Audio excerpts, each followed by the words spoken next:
Hello students, मैं Jitendra Pareta from physics department Resonance Kota. आज हम 30 जनवरी 2024 का शिफ्ट 1 का फिजिक्स का पेपर डिस्कस करने वाले हैं, मेमोरी बेस्ड। इसमें सबसे पहले फर्स्ट क्वेश्चन है the ratio of kinetic energy and potential energy of an electron in fifth orbit. इसमें एक्चुअल में मॉडर्न फिजिक्स का क्वेश्चन है ये, और हमसे पूछा है कि इलेक्ट्रॉन जो फिफ्थ ऑर्बिट में होगा उसकी काइनेटिक एनर्जी और पोटेंशियल एनर्जी का रेशियो क्या होगा। तो काफ़ी सिंपल क्वेश्चन है। हमें पता है काइनेटिक एनर्जी और total energy and potential energy में जो रिलेशन होता है वो होता है E इक्वल्स टू माइनस के इक्वल्स टू U/2। तो हमें इसमें काइनेटिक एनर्जी और पोटेंशियल एनर्जी का रेशियो पूछा है, तो हमें पूछा है K/U, तो K/U विल बी -1/2। तो यहाँ पे आंसर हो जाएगा -1/2। काफ़ी सिंपल सा क्वेश्चन है। This is question number 1। Now इसके बाद हम आते हैं क्वेश्चन नंबर 2 पे। सेकंड क्वेश्चन है find current through Zener diode. Semiconductor devices का क्वेश्चन है। Find current through Zener diode. इस ज़ीनर डायोड के थ्रू कितनी करंट फ्लो रही होगी हमें पता करना है। तो इसमें सर्किट में देखें, सबसे पहले इसका पोटेंशियल हम 0 ले लेते हैं। ये हो जाएगा 20, ये 0 होगा। इसके अक्रॉस वोल्टेज जो है वो 10 वोल्ट है। सपोज ये इसकी ब्रेकडाउन वोल्टेज पे आ गया है, तो अगर ये 0 है तो यहाँ पे 10 होगा। तो इस वाली ब्रांच में जो करंट फ्लो होगी वो करंट इसमें फ्लो हो जाएगी 20 और यहाँ 10 है, यानी 20 माइनस 10 यानी 10/50 यानी 1/5।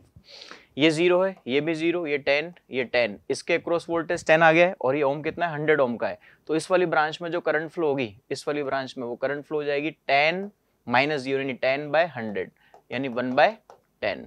तो इधर से करंट आ रही है 1/5, इस वाली ब्रांच में करंट जा रही है 1/10। इसका मतलब इस वाली ब्रांच में यानी ज़ीनर डायोड के थ्रू जो करंट फ्लो होगी वो करंट अपनी हो जाएगी 1/5 minus 1/10 means 1/10 ampere. Positive current आ रही है, मीन्स इस ब्रांच में करंट फ्लो हो रही है, नॉन जीरो करंट फ्लो हो रही है, दैट इज 1/10 एम्पियर। तो ये जो अपना ऑप्शन होगा फर्स्ट ऑप्शन इज करेक्ट। ये क्वेश्चन नंबर 2 था। इसके बाद हम आते हैं क्वेश्चन नंबर 3 पे। थर्ड क्वेश्चन है at what temperature VRMS of hydrogen is same as VRMS of oxygen at temperature 47 degree centigrade. Oxygen का तो हमें टेम्परेचर दे रखा है 47 और हमें टेम्परेचर पूछा है हाइड्रोजन गैस का, और कंडीशन दे रखी है कि दोनों के लिए VRMS सेम होना चाहिए, यानी ये VRMS और ये VRMS दोनों सेम होना चाहिए। VRMS का जो फॉर्मूला होता है, VRMS होता है √3RT/m। दोनों का VRMS सेम करवाना है, इसका मतलब T/m का जो रेशियो होगा √T/m का वो दोनों के लिए सेम होना चाहिए। वो हम सेम करवा देंगे इसमें। यहां पे इधर T हाइड्रोजन, ये भी हाइड्रोजन, इधर ऑक्सीजन और इधर ऑक्सीजन। हमें इसमें टेम्परेचर चाहिए किसका, ऑक्सीजन का। वैल्यूज इसमें पुट कर सकते हैं इजीली अपन। यहाँ पे √T हाइड्रोजन, हाइड्रोजन का हमें पता करना है इसमें, तो T हाइड्रोजन पता करना है अपॉन हाइड्रोजन के लिए 2 हो जाएगा, और ये अंडर में T ऑक्सीजन, ऑक्सीजन का टेम्परेचर 47 है, इसको हम केल्विन में कन्वर्ट करके लिखेंगे तो 273 + 47 अपॉन, और ऑक्सीजन के लिए जो है वो हम यहाँ पे 32 यूज कर लेंगे। बस इसको इजीली हम सॉल्व करके और यहाँ पे T हाइड्रोजन कैलकुलेट कर लेंगे। इसमें ऑप्शन जो है वो अपना आंसर जो है वो ऑलरेडी केल्विन में आ जाएगा, और सॉल्व करने पे अपना आंसर इसमें आना चाहिए option number 3 20 kelvin correct answer. इसके बाद हम आते हैं नेक्स्ट क्वेश्चन पे, क्वेश्चन नंबर 4। क्वेश्चन नंबर 4 है द इलेक्ट्रोस्टैटिक पोटेंशियल। इलेक्ट्रोस्टैटिक वाले चैप्टर का क्वेश्चन है the electrostatic potential due to dipole at a distance r। तो इलेक्ट्रिक डायपोल का जो पोटेंशियल होता है किसी भी r डिस्टेंस वाले पॉइंट पे हम जानते हैं Kp cos theta upon r²। तो जस्ट एक फॉर्मूला बेस्ड क्वेश्चन है, inversely proportional to r², and first option is correct. पहला ऑप्शन इसका सही होगा। इसके बाद नेक्स्ट क्वेश्चन है क्वेश्चन नंबर 5।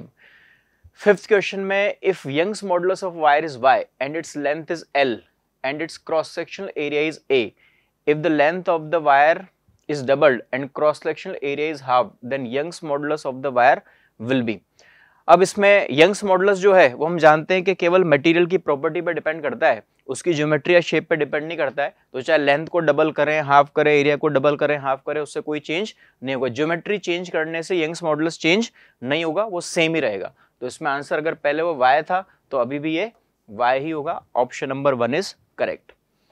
इसके बाद आता है next question, question number 6। Question number 6 है two current carrying ring of radius R mutually perpendicular and their centre coincide, find net magnetic field at the centre. Magnetic field का question है, काफी आसान सा। इसमें दो रिंग्स हैं और दोनों रिंग्स के जो प्लेन्स हैं वो एक दूसरे के परपेंडिकुलर है। दोनों की रेडियस आर दे रखी है और दोनों जो है उनके सेंटर जो है वो कोइंसाइड कर रहे हैं और दोनों में करंट जो है वो भी सेम ही है। तो अगर दोनों की रेडियस सेम है, दोनों में करंट सेम है, तो दोनों की वजह से जो मैग्नेटिक फील्ड है वो भी सेम प्रोड्यूस होगा, बस डायरेक्शन अलग अलग होगी। मान लेते हैं इस वाली रिंग में करंट यूं है, इस वाली रिंग में करंट यूं है। ये वाली जो रिंग है जो हॉरिजॉन्टल प्लेन में शो हो रही है, इसकी वजह से मैग्नेटिक फील्ड होगा ऊपर की तरफ, तो इसका मैग्नेटिक फील्ड ऊपर की तरफ हो गया बी। ये वाली जो रिंग है इसका मैग्नेटिक फील्ड इस साइड में आएगा, यानी दोनों मैग्नेटिक फील्ड्स के बीच में एंगल कितना होगा 90। So resultant magnetic field will be under root B square plus B square यानी root 2b. So our answer is root 2b. And what is b? b क्या होगा, एक रिंग की वजह से मैग्नेटिक फील्ड, तो एक रिंग की वजह से उसके सेंटर में मैग्नेटिक फील्ड कितना होता है mu naught I bye 2r। तो mu naught I bye 2r, तो फाइनली आंसर आएगा इसमें mu naught I by root 2r। Root 2 उसमें नीचे आ जाएगा, तो ऑप्शन नंबर 4 इज करेक्ट। तो काफी आसान सा सवाल है ये भी। इसके बाद आता है next question, question number 7। Question number 7 है if work function of a material is 3 electron volt then find maximum wavelength for which photoelectric effect takes place. हमें लैम्डा मैक्सिमम पता करना है, यानी एक तरह से थ्रेशोल्ड वेवलेंथ पता करनी है। तो थ्रेशोल्ड वेवलेंथ कैसे पता करेंगे, फाई का फॉर्मूला होता है, ये भी जस्ट फॉर्मूला बेस्ड क्वेश्चन है मॉडर्न फिजिक्स का, phi equals to H C by lambda threshold. तो यहां से लैम्डा थ्रेशोल्ड आ जाएगा H C by 5। H C की वैल्यू पुट कर देंगे हम और अपॉन फाई की जो हमें वैल्यू दे रखी है वो दे रखी है 3 इलेक्ट्रॉन वोल्ट। फिर इसको मीटर में कन्वर्ट करके लिखना पड़ेगा, तो मीटर में कन्वर्ट कर देंगे। यहां से 12400 इसकी यूनिट होती है इलेक्ट्रॉन वोल्ट एंगस्ट्रॉम, और यहाँ जो 3 है वो है उसमें अपने पास इलेक्ट्रॉन वोल्ट में, तो इलेक्ट्रॉन वोल्ट इसमें कट जाएगा। फाइनली अपना आंसर किस में आएगा, एंगस्ट्रॉम में। तो अगर हमें इसको कन्वर्ट करना है मीटर में, तो मीटर में इसको कन्वर्ट कर सकते हैं। 1 angstrom is 10 to the power -10 metre. तो अपना आंसर इसमें मीटर में आ जाएगा। इजीली इसको सॉल्व करके और क्रॉस चेक कर सकते हैं। Option number 2 should be correct. इसके बाद आता है next question, question number 8। Question number 8 है a ball of mass 100 gram is dropped from a height of 10 metre above the ground. It rebounds and reaches to height of 5 meter above the ground. Find impulse of force exerted on ball by the ground. 10 metre की height से एक ball को drop किया है question में, और rebound होने के बाद जो बॉल है वो उतनी हाइट तक नहीं जा रही है, 5 मीटर की हाइट तक जा रही है इसमें। ये सपोज ये h1 है और ये h2 है, तो ग्राउंड की वजह से जो फोर्स लगा होगा बॉल पे उसका इंपल्स हमें निकालना है। Now we know that impulse is change in momentum delta p। तो चेंज इन मोमेंटम कैसे निकालेंगे, सपोज हिट करते वक्त इसकी वेलोसिटी v1 है टकराते वक्त, और रीबाउंड होने के बाद इसकी वेलोसिटी v2 है, तो डायरेक्शन की वजह से माइनस माइनस प्लस हो जाएगा। तो momentum change in momentum will be mv1 plus mv2। mv1 minus minus mv2 यानी वो जो प्लस हो जाएगा mv1 plus mv2। Value put करेंगे, वेलोसिटी जो होगी वो √2gh होगी, तो यहाँ पे √2gh1 लिख देते हैं। यहाँ पे वेलोसिटी हो जाएगी √2gh2। इसमें से पूरा एक कॉमन आ जाएगा √2g और √h1 plus √h2। Now values put करेंगे। मास हमें दे रखा है 100 ग्राम, यानी हो जाएगा 100 इंटू ग्राम को केजी में कन्वर्ट करेंगे √2g, तो √2g में ये √2 इंटू 10 हो जाएगा। फाइनली ब्रैकेट में √10 प्लस √5। बस, तो कैलकुलेशन इतनी टफ नहीं, कैलकुलेशन काफी आसान है। इसको इजीली हम सॉल्व करके आंसर क्रॉस चेक कर सकते हैं। According to our answer, answer number 1, option number 1 should be correct, 1 plus √2। तो ये भी काफी सारा इंपल्स का काफी आसान सा सवाल है। जस्ट चेंज इन मोमेंटम हमें लिखना है, mv1 प्लस mv2, वेलोसिटी हो जाएगी √2gh। इसके बाद आता है next question, question number 9। Half life of radio active sample is 36 hours. हमें हाफ लाइफ दे रखी है इसमें, टी हाफ जो दे रखा है वो दे रखा है 36। How much fraction remains undecayed after 24 hours. Time दे रखा है T equals to 24 hours. 24 hours के बाद जो बचा हुआ जो सैंपल है उसका हमें फ्रैक्शन पता करना है। तो रिमेनिंग नंबर ऑफ न्यूक्लियाई का जो फॉर्मूला होता है वो होता है n equals to n0 e to the power minus lambda t। तो जो रिमेनिंग फ्रैक्शन होगा वो जाएगा n बाय n0, यानी we have to find value of n by n0। तो n by n0 will be e to the power minus lambda t, e to the power minus, और lambda जो होता है वो लैम्डा होता है ln2 upon t half, ln2 upon t half into t। Just यहाँ पे वैल्यू पुट करनी, आंसर आ जाएगा e की पावर माइनस ln2, ln2 होता है 0.693 अपॉन t हाफ हमें दे रखा है कितना 36, एंड जो टाइम था, जितने टाइम के बाद हमें रिमेनिंग फ्रैक्शन पता करना है वो 24, ये 24 है।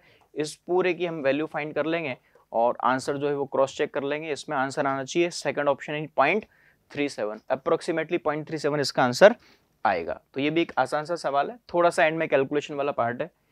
इसके बाद आता है next question, question number 10th। Question number 10th है डायमेंशन, न्यूटन डायमेंशन पे बेस्ड क्वेश्चन है।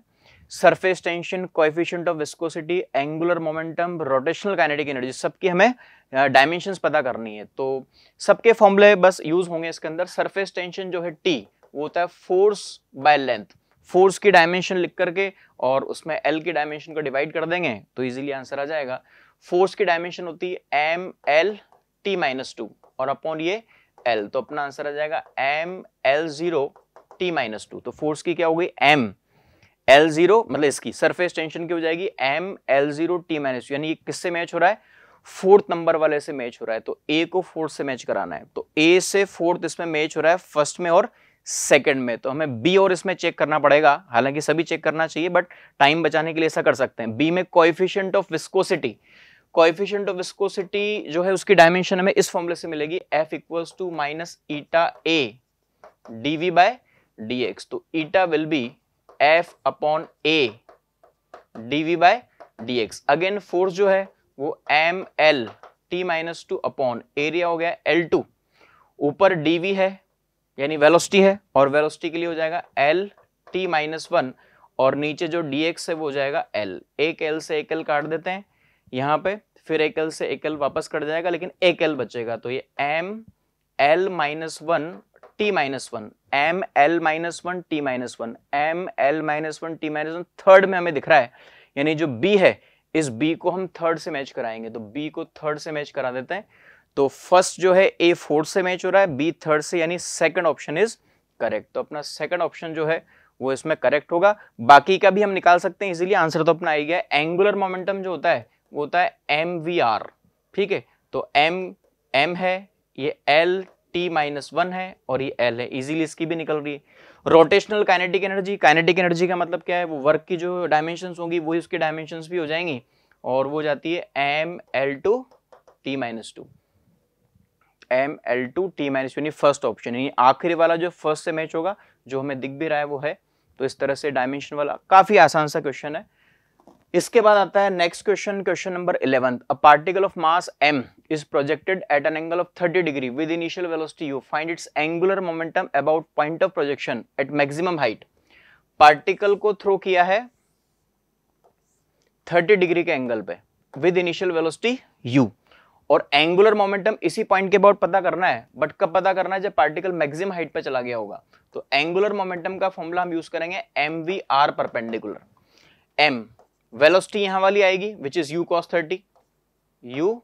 30 and r perpendicular, line of motion की यहां से जो परपेंडिकुलर डिस्टेंस होगी वो मैक्सिमम हाइट के बराबर हो जाएगी। तो यह मैक्सिमम हाइट हम यहां यूज करेंगे which will be u square sine square 30 upon g, 2g है ना, u square sine square theta upon 2g। बस जस्ट यहाँ वैल्यू पुट करनी है, m cos 30 हो जाएगा √3/2, u square sine square 30 sine 30 1/2, तो नीचे 8 आ जाएगा, ये 8g। तो आंसर क्या आएगा, u क्यूब, ये हो जाएगा u क्यूब, m भी आएगा, नीचे g भी आएगा, और एक 16 आएगा और एक √3 आएगा। तो m √3/16 u क्यूब बाई जी, √3/16 हमें दिख रहा है ऑप्शन नंबर 2 में, तो ये ऑप्शन नंबर 2 इज करेक्ट। तो ये भी एक आसान सा सवाल है। Angular momentum just mvr perpendicular, r perpendicular यहाँ पे हाइट होगी और वेलोसिटी मैक्सिमम हाइट वाली काम में आएगी which is u cos theta. इसके बाद आता है नेक्स्ट क्वेश्चन, क्वेश्चन नंबर 12 में, if a body is release from the top of a smooth inclined then its velocity after descending height of 1/2 metre. इसमें हमें दे रखा है कि 1/2 मीटर ट्रेवल कर जाने के बाद वेलोसिटी कितनी होगी, तो इंक्लाइंड प्लेन की जरूरत ही नहीं है।